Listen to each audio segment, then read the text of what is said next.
और अब खबरें विस्तार से। देश के पहले सीडीएस होंगे जनरल बिपिन रावत, जो आज कार्यभार संभालेंगे। रावत का कार्यकाल 3 साल का होगा।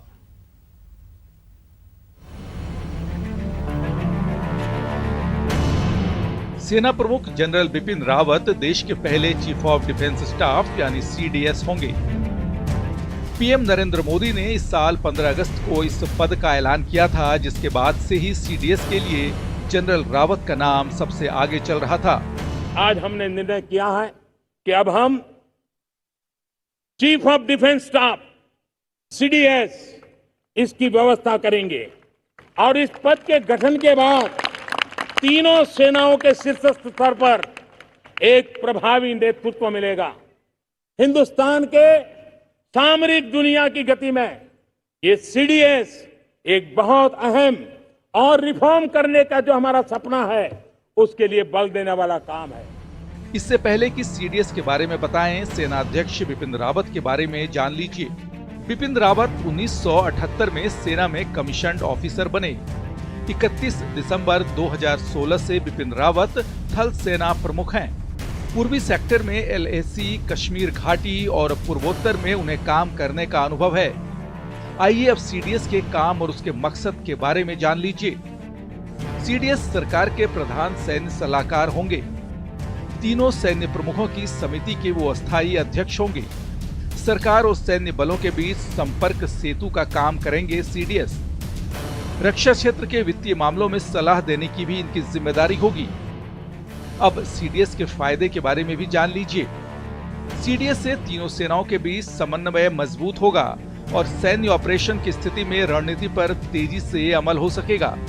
दरअसल साल 1999 में तत्कालीन डिप्टी पीएम लाल कृष्ण आडवाणी की अध्यक्षता में गठित जीओएम ने करगिल युद्ध में तीनों सेनाओं के बीच समन्वय की कमी पाई थी और समन्वय की कमी की वजह से ज्यादा नुकसान की बात कही थी और फिर सीडीएस बनाने का सुझाव भी दिया गया था। सीडीएस पद सिर्फ भारत में ही नहीं है, दुनिया के 10 देशों में भी सीडीएस की नियुक्ति हुई है। उनमें United kingdom, Sri Lanka, Italy, France, चीन, स्पेन, कनाडा और जापान शामिल हैं। और अब बिपिन रावत भारत के पहले सीडीएस बनने जा रहे हैं। बता दें कि रावत 31 दिसंबर को सेनाध्यक्ष पद से रिटायर होंगे। केंद्र सरकार ने सीडीएस के लिए अधिकतम आयु सीमा 65 साल तय की है। ऐसे में रावत 65 साल की उम्र तक सीडीएस पद पर बने रहेंगे। Bureau report, news 18 network. Lieutenant general Manoj Mukund Naravane आज जनरल बिपिन रावत से सेना प्रमुख का कार्यभार ग्रहण करेंगे। लेफ्टिनेंट जनरल नरवाने फिलहाल उप सेना प्रमुख की जिम्मेदारी निभा रहे हैं। सितंबर में उप सेना प्रमुख के तौर पर कार्यभार संभालने से पहले नरवाने सेना की पूर्वी कमान का नेतृत्व कर रहे थे, जो चीन से लगने वाली करीब 4000 किलोमीटर लंबी भारतीय सीमा पर नजर रखती है। अगर नए सेना प्रमुख के करियर की बात की जाए तो उन्होंने अपने 37 साल के कार्यकाल के दौरान लेफ्टिनेंट जनरल नरवाने विभिन्न कमानों में शांति क्षेत्र और उग्रवाद रोधी बेहद सक्रिय माहौल में जम्मू कश्मीर और नॉर्थ ईस्ट में अपनी सेवाएं दे चुके हैं। वो जम्मू कश्मीर में राष्ट्रीय राइफल्स की बटालियन और पूर्वी मोर्चे पर इन्फेंट्री ब्रिगेड की कमान संभाल चुके हैं। वो श्रीलंका में भारतीय शांति रक्षक बल का हिस्सा थे और 3 वर्षों तक म्यांमार में भारतीय दूतावास में भी रहे।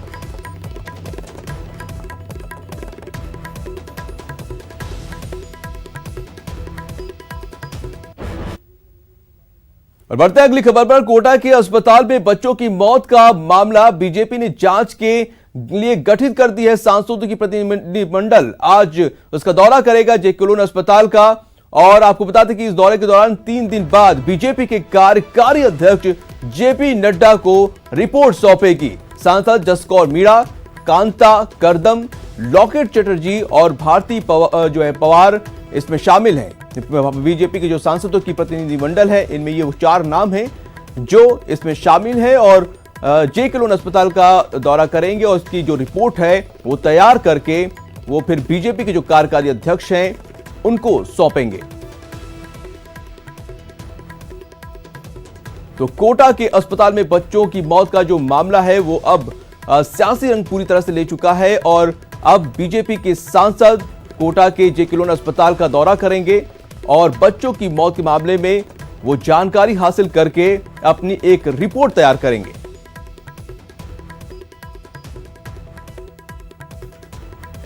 तो 10 बच्चों की मौत मामले में अपडेट आपको बता दें कि हेल्थ सचिव और सीएमएचओ को तलब किया गया है। बाल संरक्षण आयोग ने तलब किया है 15 से 20 जनवरी के बीच दिल्ली में उन्हें पेश होना है। तलब किया गया है। आयोग के अध्यक्ष प्रियांक कानूनगो ने नोटिस भेजा है। गर्भवती महिलाओं, प्री मैच्योर बच्चों का रिपोर्ट कार्ड मंगाया है और राष्ट्रीय बाल संरक्षण आयोग के अध्यक्ष हैं प्रियांक। तो आपको बता दें कि इसमें बड़ा अपडेट यह है कि आपको बता दें कि 10 बच्चों की जो मौत हुई थी उसमें बड़ा अपडेट हेल्थ सचिव और सीएमएचओ को तलब किया गया है। बाल संरक्षण आयोग ने उन्हें तलब किया है।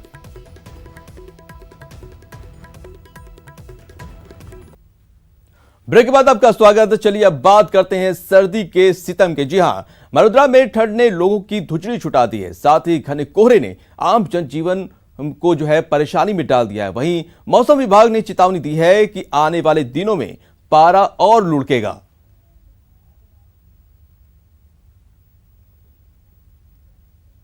तो सर्दी सितम ढा रही है और बेरहमी उसकी लगातार बनी हुई है। टेम्परेचर बेहद लो है। आप तस्वीरों में भी देख सकते हैं कि कितना कोहरा है, विजिबिलिटी कितनी लो है।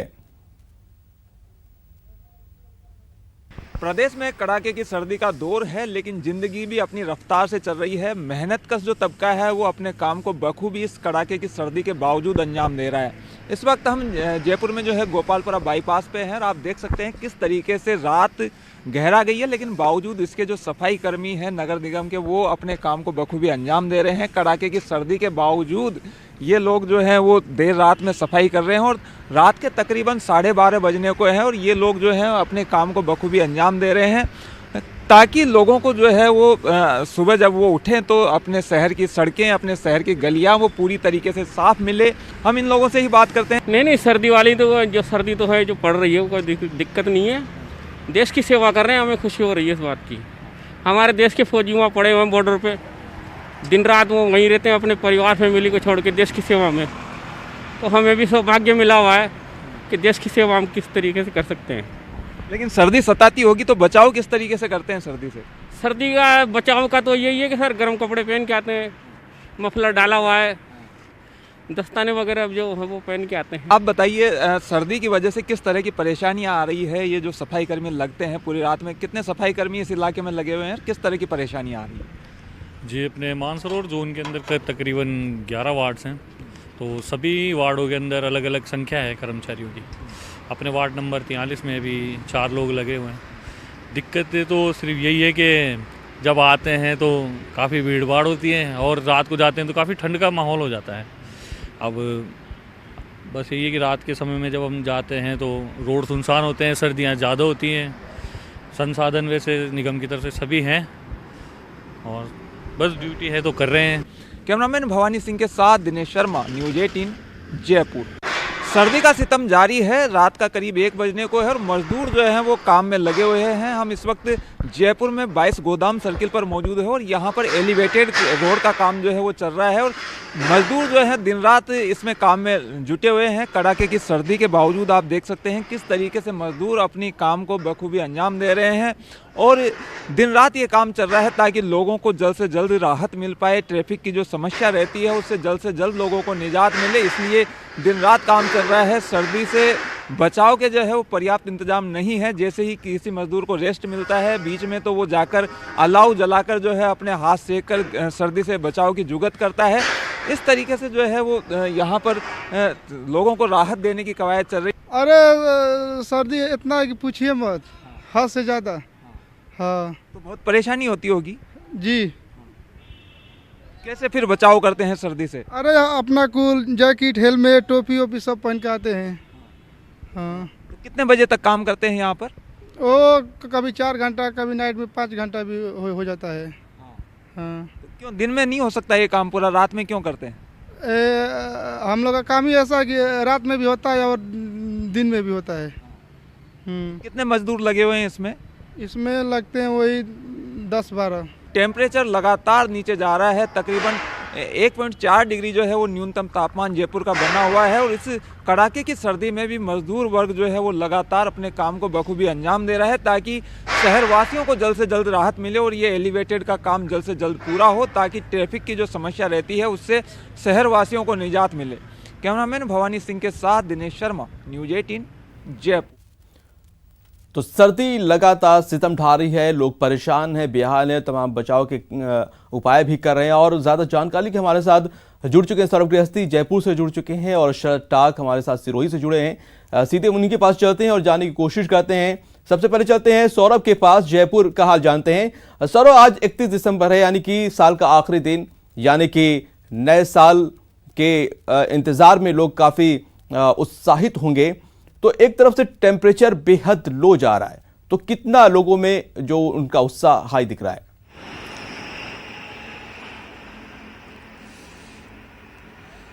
जी बिल्कुल, आपने सही कहा। नए साल का आगाज संभवतः इस बार कड़ाके की ठंड के साथ होने जा रहा है, क्योंकि आज जिस प्रकार से पिछले 2 दिन से बात हो रही थी कि आज टेम्परेचर में कुछ गिरावट होगी, लेकिन फिलहाल ऐसा दिख बिल्कुल भी नहीं रहा, क्योंकि जिस प्रकार से कड़ाके की ठंड और इस वक्त जो है वो शीतलहर का जो दौर है वो शुरू हो चुका है, और शीतलहर के चलते लोगों का हाल और ज्यादा बुरा हो चुका है। इसके साथ ही जो कोहरा पिछले दिनों शहर के बाहरी इलाकों में देखने को मिल रहा था, लेकिन आज की बात करें तो आज इस वक्त भी शहर के मध्य में घना कोहरा एक तरह से देखने को मिल रहा है। और अब लोगों के पास इस सर्दी के बचाव के अलावा किसी प्रकार का और सहारा जो है वो नहीं दिख रहा, और अलाव ही एक बड़ा सहारा है, क्योंकि जिन लोगों को सुबह काम के लिए निकलना होता है उनके लिए अलग तरह की मुश्किलें होती हैं, और उसमें बचाव का यही एक रास्ता है कि अलाव के जरिए जो है वो सर्दी से बचाव कर लिया जाए। लेकिन मैं आपको बता दूं कि मौसम विभाग ने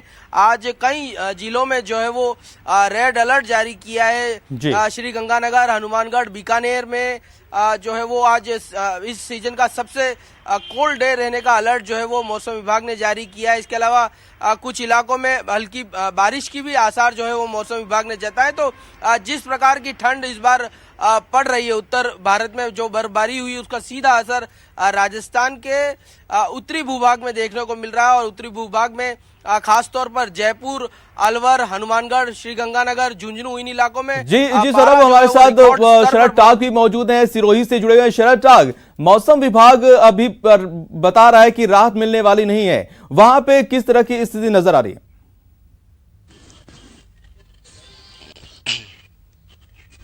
जी माजिद, मैं बताऊं आपको कि जो पहाड़ी इलाकों में बर्फबारी हुई उसका असर अभी भी माउंट आबू में देखने को पड़ रहा है। हालांकि कल रात्रि में तापमान में उछाल आया है, जो माइनस में टेम्परेचर पिछले 4 दिनों से चल रहा था, आज जमाव बिंदु पर है। लेकिन जो शीतलहर है, हार्ड कंपाने वाली जो हवाएं चल रही है, उससे लोगों में दूसरी है और टेम्परेचर अभी भी बहुत लो बना है, लोग परेशान हैं। फिलहाल आप दोनों का बहुत बहुत शुक्रिया जानकारी देने के लिए।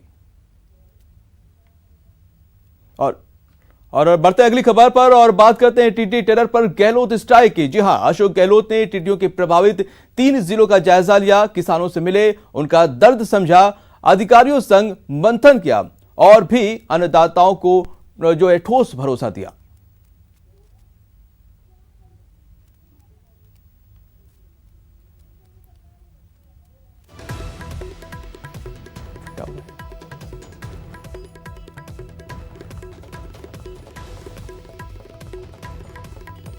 और बात जनसंख्या पर छिड़े नए बहस की। जहां अशोक गहलोत के मंत्रियों ने जनसंख्या नियंत्रण को लेकर नया नारा दिया है, हम दो हमारे एक। साथ ही लोगों से अपील की है कि इस पर राजस्थान के लोगों को अमल करना चाहिए। हम दो हमारे दो का नारा हुआ पुराना, अब हम दो हमारे एक का जमाना। राजस्थान लिखेगा नया फसाना, जनसंख्या नियंत्रण का नया मंत्र कि हम दो हमारे एक पे चलना पड़ेगा हमको। जब तक जनसंख्या पे नियंत्रण नहीं होगा, ये एक बहुत बड़ी समस्या है। और आम आदमी में ये अवेयरनेस कोई फोर्स तो हम कर नहीं रहे किसी को। सुन लीजिए गहलोत सरकार के मंत्रियों का जनसंख्या नियंत्रण का नया मंत्र। पॉपुलेशन को कंट्रोल करने का क्रांतिकारी नारा है ये। इस नारे में तर्क है, इस नारे में विकास की कहानी है। हम दो हमारे दो, ये नारा बहुत पुराना पड़ गया। अब समय आ गया कि हम दो हमारे एक। इस पे अगर हम लोग सोचने लग जाएं, अमल करने लग जाएं, तो निश्चित रूप से जो बढ़ती हुई पॉपुलेशन है उस पे अगर हम अंकुश लगा पाए तो जो विकास की रफ्तार है जो हमने तेज कर रखी है, देश आगे बढ़ भी रहा है, उसका लाभ आम आदमी तक हम सुनिश्चित नहीं कर पाते। चिकित्सा मंत्री ने नया नारा दिया तो फौरन समर्थन भी मिला। गहलोत सरकार के ही एक और मंत्री प्रताप सिंह खाचरियावास ने हम दो हमारे एक का समर्थन किया। साथ ही लोगों से अपील की कि इसकी शुरुआत राजस्थान से ही होनी चाहिए। और भारत की आबादी जिस तेजी से बढ़ रही है, हम चाइना को टक्कर देने जा रहे हैं। चाइना में 2 बच्चों का कानून बन गया और चिकित्सा मंत्री ने बहुत बड़ी बात कह दी, हम दो हमारे एक। आज जरूरत इस बात की है कि इंदिरा गांधी जी ने उस वक्त जो कॉन्सेप्ट दिया, सबको कहा कि हम दो हमारे दो, जनसंख्या नियंत्रण होगा तो हमारी जो तरक्की है वो बढ़ेगी। आज जबरदस्त काम हो रहा है, चाहे राजस्थान में इतना जबरदस्त काम हो रहा है, लेकिन जनसंख्या को रोकने के लिए हमारी अवेयरनेस के प्रोग्राम हमको बढ़ाने पड़ेंगे और उस पर सरकार, राजस्थान की सरकार तो काम कर ही रही है, सब लोगों को मिलकर काम करना होगा। मैं इतना कह सकता हूं, ये मेडिकल हेल्थ का जो मामला है, इसमें राजनीति से ऊपर उठकर हमें ये तय करना होगा कि हम सब मिलकर काम करें। हम दो हमारे एक के नए मंत्र का चिकित्सा राज्य मंत्री सुभाष गर्ग ने भी समर्थन किया कि पॉपुलेशन पर तो कंट्रोल होना ही चाहिए। रिसोर्सेज हमारे पास पॉपुलेशन की तुलना में है नहीं, तो अल्टीमेटली कोई पॉपुलेशन पॉलिसी इस तरह की बने जहां जनसंख्या नियंत्रण हो, कानून आना चाहिए। और दूसरी बात रही, मैं तो उन लोगों में से हूं जो कहा ना कि हम दो हमारे एक, बिल्कुल मैं इस चीज का समर्थन करता हूं और नई जनरेशन तो उसको कर रही है फॉलो, लेकिन उसका जन जागरण की जरूरत है। सभी धर्म जातियों से ऊपर उठ करके सभी दलों को इसको ऊपर एक मत राय बना करके करना चाहिए।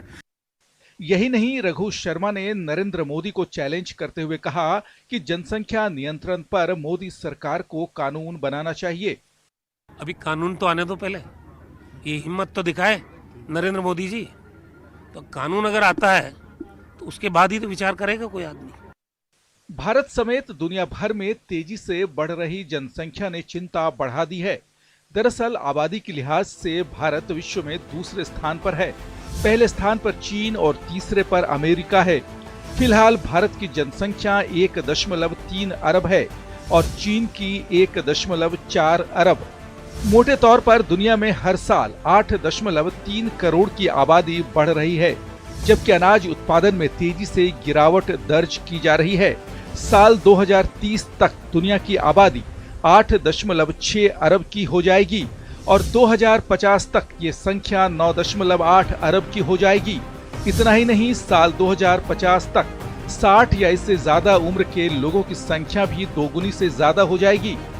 इन आंकड़ों का संकेत है कि समय है, वक्त है, जरूरत है सोचने की, विचारने की और जनसंख्या पर नियंत्रण की। Bureau report, news 18 network.